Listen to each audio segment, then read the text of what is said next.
So I went to a German Lutheran school as a little boy, and maybe 3 or 4 times a year, we would all get on a bus.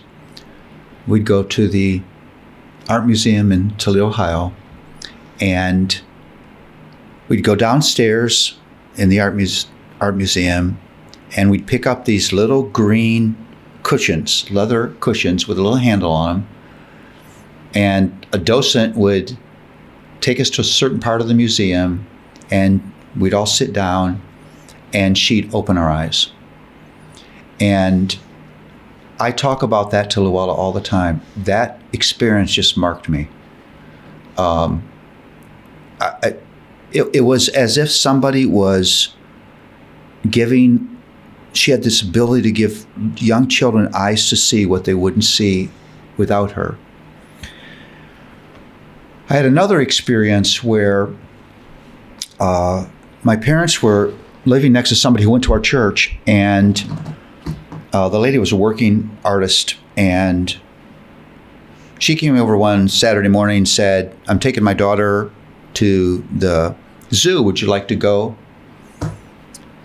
along with us?"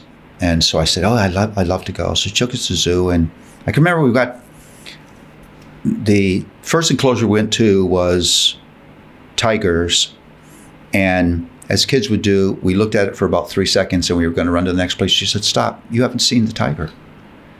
And she stood there and just did a mini lecture about every aspect of the beauty of that animal. And I think those two experiences were both experiences of an adult who cared enough to give children eyes to see.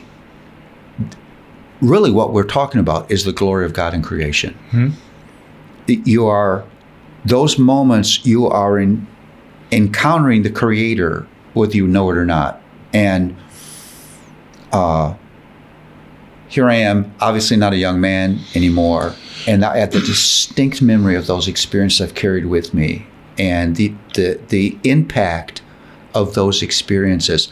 I've said to Luella, I'd love to be able, both those people are gone, to go back and thank them for taking the time to do that.